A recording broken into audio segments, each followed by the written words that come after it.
Bayangkan sebuah hari di mana matahari berada 1 mil di atas kepala. Manusia telanjang, tidak peduli satu sama lain. Dan saat itu, bentuk tubuh kita bukan lagi seperti hari ini. Ada manusia yang berdiri tegak, ada yang dibalik wajahnya ke belakang. Bahkan ada yang berjalan di atas darahnya sendiri. Siapakah mereka? Dan apakah kita termasuk? Rasulullah SAW bersabda, manusia akan dikumpulkan pada hari kiamat dalam keadaan berbeda-beda, sesuai amal perbuatan mereka. Dan berikut ini adalah 7 bentuk manusia di padang mahsyar yang disebutkan dalam Al-Quran dan hadis-hadis Nabi SAW.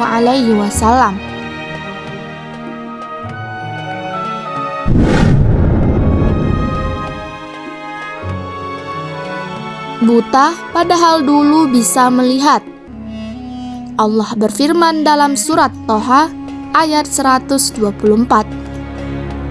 Dan barang siapa berpaling dari peringatanku, maka sesungguhnya baginya kehidupan yang sempit, dan kami akan membangkitkannya pada hari kiamat dalam keadaan buta. Mereka adalah orang-orang yang hidupnya lalai dari Al-Quran dan zikir. Dulu bisa melihat kebenaran, tapi menolak. Maka di akhirat mereka dibutakan. Wajahnya dibalik ke belakang. Disebutkan oleh sebagian ahli tafsir dan riwayat, orang yang sering berjalan menuju maksiat akan dibangkitkan dengan wajah terbalik ke arah belakang. Kakinya di depan, wajahnya ke belakang. Setiap langkahnya di dunia yang menuju dosa menjadi beban kehinaan di akhirat. Berwajah kera dan babi. Rasulullah SAW bersabda, akan ada manusia yang diubah menjadi kera, babi, dan dibalik wajahnya. Maksudnya apa? Pertama, yang diubah menjadi kera. Ini adalah gambaran untuk orang-orang yang hidupnya suka ngomongin orang, gibah, fitnah sana-sini, seolah senang kalau melihat orang lain jatuh. Mereka dibangkitkan seperti kera, karena kera itu suka meniru, suka ribut, dan gak punya pendirian. Mirip sama orang yang menyebar fitnah, ikut-ikutan ngomong tanpa tahu apa-apa, tapi akhirnya bikin kerusakan. Kedua, yang diubah menjadi babi. Ini untuk orang yang rakus harta, tidak peduli halal haram, apalagi yang makan riba dan berbuat zalim. Babi itu hewan yang jorok dan rakus, bahkan tidak punya rasa malu. Jadi wajar kalau Allah timpakan bentuk seperti itu untuk orang yang hidupnya cuma mengejar dunia dengan cara yang kotor. Dan terakhir, ada yang dibalik wajahnya ke arah belakang. Ini untuk orang-orang yang suka menipu dalam urusan agama. Misalnya jual ayat untuk kepentingan pribadi, pura-pura soleh padahal nginjek orang lain, atau berdakwah demi nama bukan karena Allah. Wajahnya dibalik sebagai tanda kehinaan.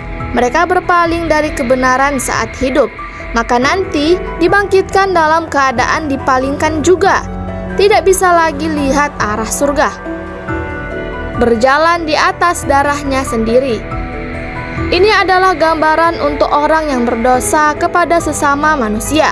Setiap darah yang ditumpahkan, setiap hak yang diambil akan mengejarnya di hari kiamat. Seolah-olah dia berjalan dalam genangan darahnya sendiri, karena setiap darah akan bersaksi di hadapan Allah. Terseret oleh malaikat. Sebagian manusia tidak bisa berdiri sendiri. Mereka diseret oleh malaikat, di lehernya terikat rantai, karena melawan kebenaran semasa hidupnya. Disebutkan dalam surah Ghafir ayat 71. Ketika belenggu dan rantai dipasang di leher mereka, lalu mereka diseret, tenggelam oleh keringatnya sendiri. Rasulullah SAW bersabda, manusia dikumpulkan di padang mahsyar dan mereka tenggelam oleh keringatnya sendiri sesuai kadar dosanya. Ada yang berkeringat sampai lutut, ada yang sampai leher, bahkan ada yang tenggelam total dalam keringatnya. Bercahaya seperti bulan dan matahari. Namun, tidak semuanya mengerikan. Ada juga manusia yang bercahaya terang, wajahnya bersinar, tubuhnya bersih. Mereka adalah orang yang menjaga wudhu, sholat, dan amal saleh. Rasulullah bersabda, "Umatku akan dipanggil di hari kiamat dalam keadaan bercahaya, wajah, tangan, dan kakinya, karena bekas wudhu." Sekarang tanyakan pada dirimu, bentuk mana yang akan kamu dapatkan di hari itu? Apakah wajah yang dibalik, langkah yang terseret, atau tubuh yang bercahaya? Dunia ini terlalu singkat untuk kita sia-siakan. Mari kita kembali kepada Allah sebelum bentuk kita di akhirat menjadi kutukan kekal. Semoga kelak kita dibangkitkan dalam keadaan wajah bersinar, bertemu Rasulullah SAW, dan selamat dari segala kehinaan di hari kiamat. Komen amin ya.